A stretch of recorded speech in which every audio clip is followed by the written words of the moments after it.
Welcome back. I guess this will be the start of episode 11, yeah? Still in the middle of COVID, obviously. And we haven't got very far at all with the car, with the paint. So what I've done with, I've been fiddling around with the radio and the speakers. I think I said to you that in a previous video that I've managed to get another radio, like a modern type radio, to go into the car, but then I was worried about the speakers in the front because you've only got that speaker grill on the front up into the dash, and I've filled in all the other parts. So this is what I've been up to today. I've been playing with speakers.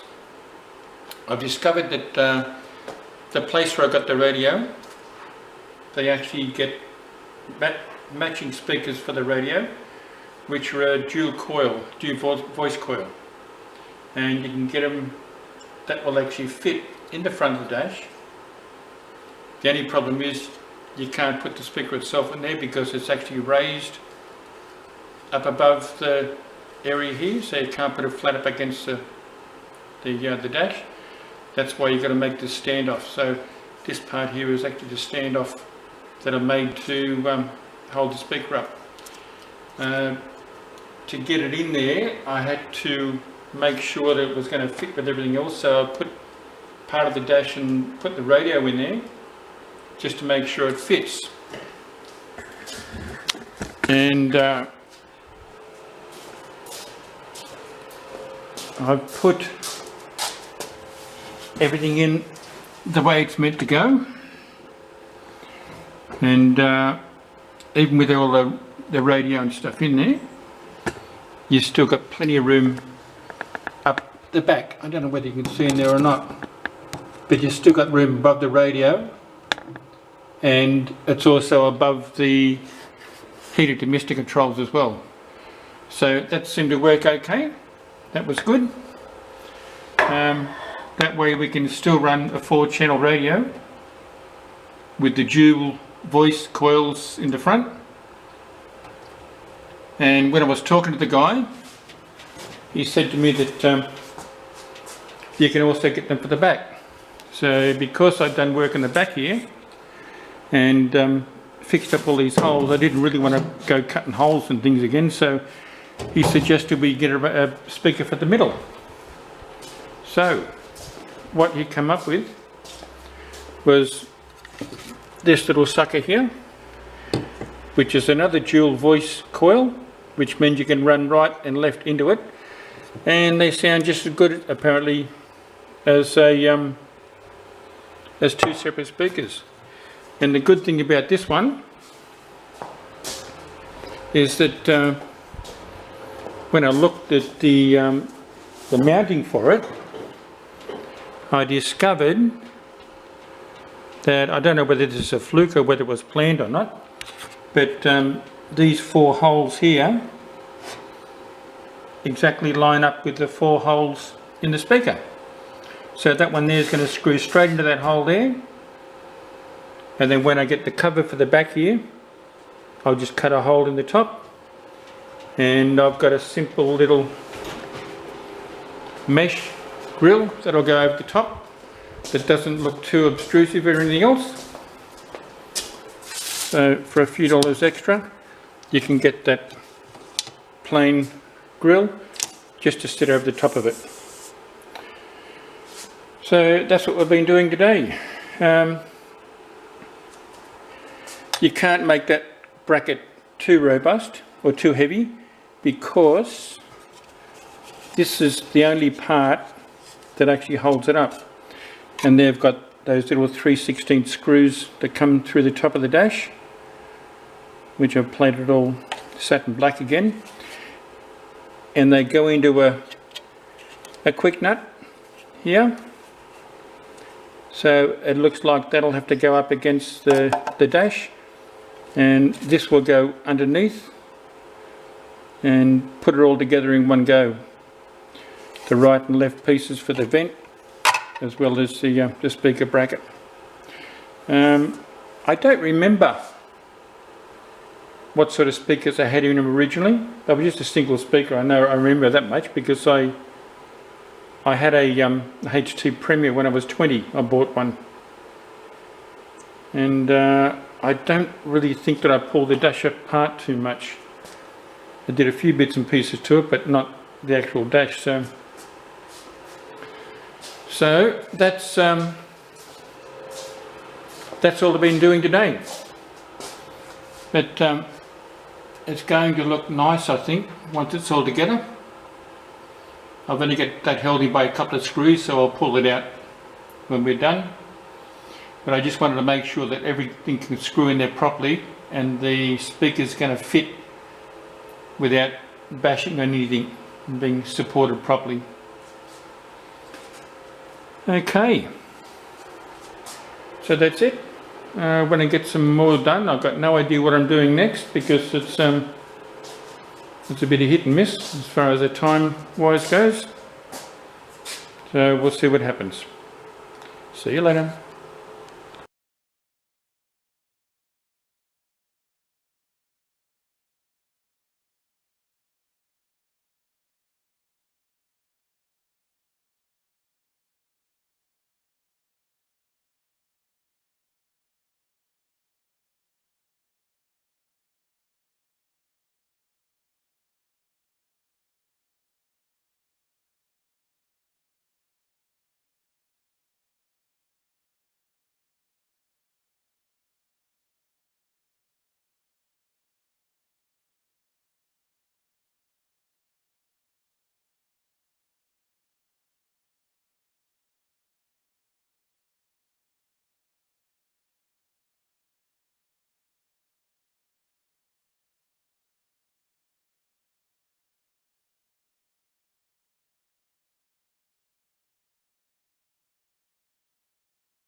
Well, here we are again, filling in time because we're still in COVID lockdown.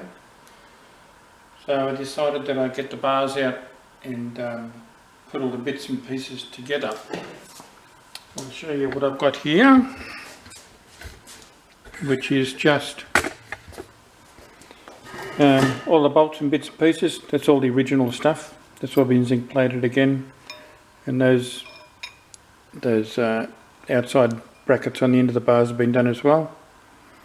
And the bolts are just stainless steel polished heads on them. They've still got the other bolts on the inside. I ended up getting just a bunch of new flat washers and spring washers and nuts. Still got all the older stuff there, which is all still fine because it all come done okay, but just for the sake of putting all new stuff inside. And the brackets to go in the car, I just got some black 2-pack on them just to cover them so they don't rust. With the bars themselves, I ended up getting the original bars redone again because I looked at the new bars you could buy these days. Rare Spares and different people have got these bars, and they're all Chinese made ones, and they're all very, very thin metal, and the chrome is only just chrome. It really isn't fantastic. So what I did was I had the originals re-chromed, which actually ended up costing more than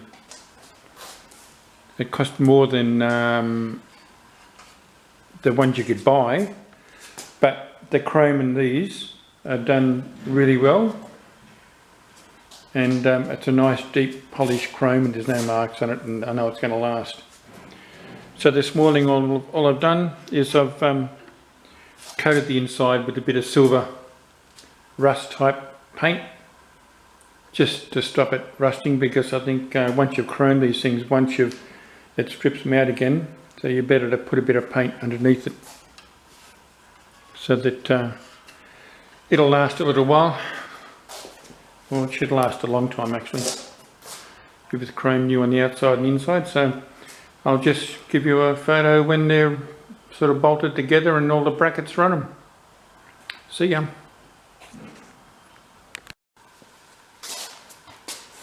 Another little job done, out of the way.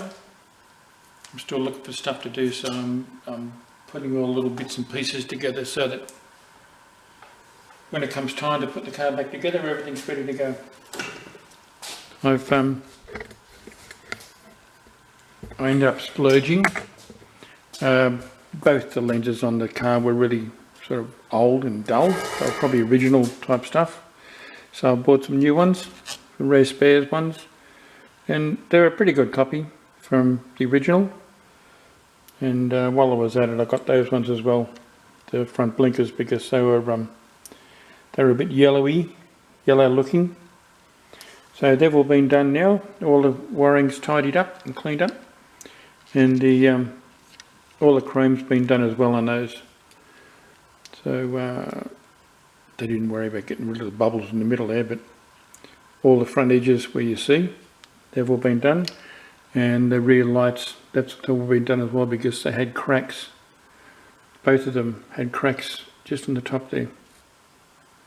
So that's all done, ready to go, and everything else is tidied up inside. So there's a couple more things out of the way. See you back soon.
Just giving them all a light rub with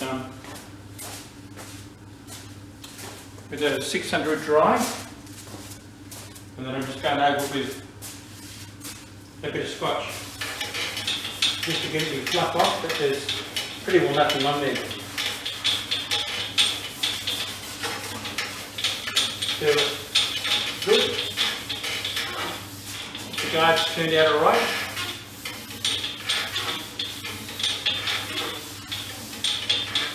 And this is actually, it's only very clean undercoat anyway. I don't think there's any real need to wash it and get it smooth.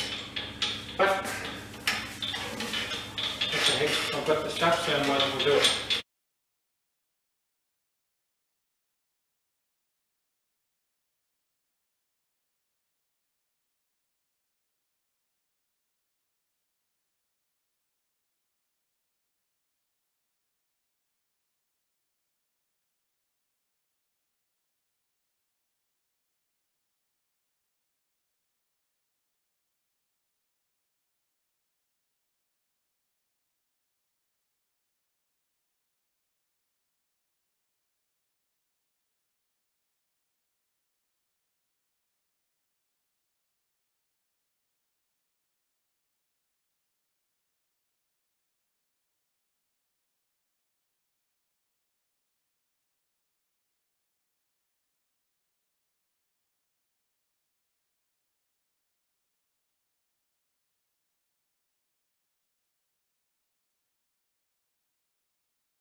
Okay, this is as far as we've got today.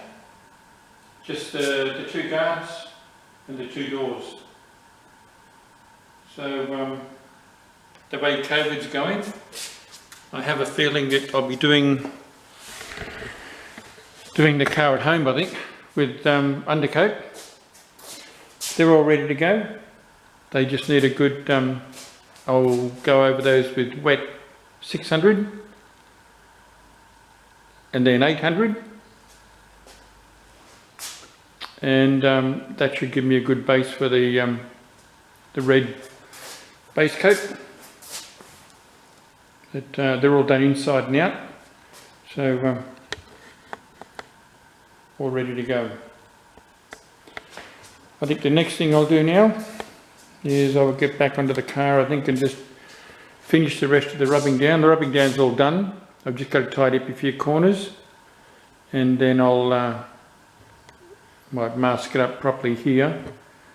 Put some plastic on the floor, put some plastic over the machine on the other side there, and just do it here. Don't know how long I'm going to have to wait. My son looked at this the other day and said, I don't like it. He said, the finish isn't good enough, Dad, you've got to do it again. So yeah, we'll see. Maybe, maybe not. Might just give it a bit of a rub over. It is an engine bay after all. But yeah, we can, it's not too far gone to try and tidy it up again if I wanted to, but I'm not really sure whether I want it yet.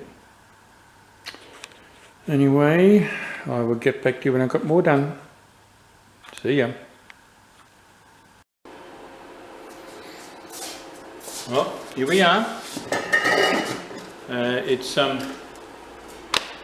Saturday afternoon, and I don't know when I'm going to get this to the spray booth, so I've decided to mask it up. So it's all masked up, and I'm just going to put all the undercoat on it now. That way I can let it settle for a week or two and let it sink right back before I rub it down to eventually get it to the spray booth to put the red and the clear on. So it's all done. I've got everything taped up, so with a bit of luck we shouldn't make too much of a mess. There's going to be a bit of dust in the garage, but it's only undercoat, so most of it is dust before it hits the ground. And I've just put the rest of the bits and pieces over there out of the way, and that'll get covered with dust, but that doesn't really matter. And I'll show you after it's all painted, all the one colour. I'll be back soon.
Well, that's it. It's all grey. Can't see a thing with dust. Everything turned out alright.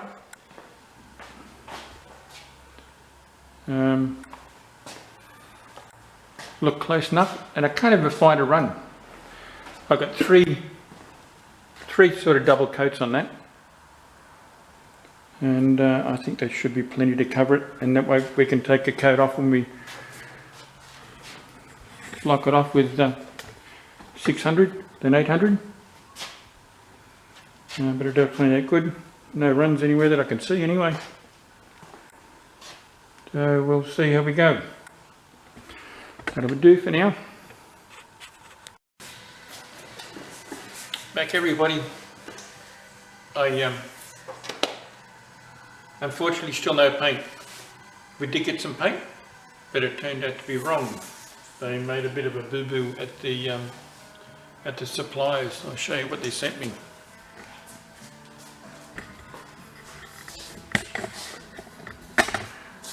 We got some nice top coat, which is great. It's not what we actually ordered. Check with the colour. The colour's good. It's definitely a red with a bit of orange to it. But unfortunately they've sent top coat instead of base coat. They did send me the clear to go over the base coat, but somehow somebody's made a mess up and sent me the top coat instead. The car hasn't changed. It's all just waiting to get colour on it, rub it down again and get colour on it. all the panels are all good, and I've actually got so bored that I got the dress rooms out and put a bit of metal polish over those, and they come up like brand new. It's stainless finish. It's quite good. So until we get some red paint, we can't show you any more. There's not very much happening. I'll be back when I've got more. See ya.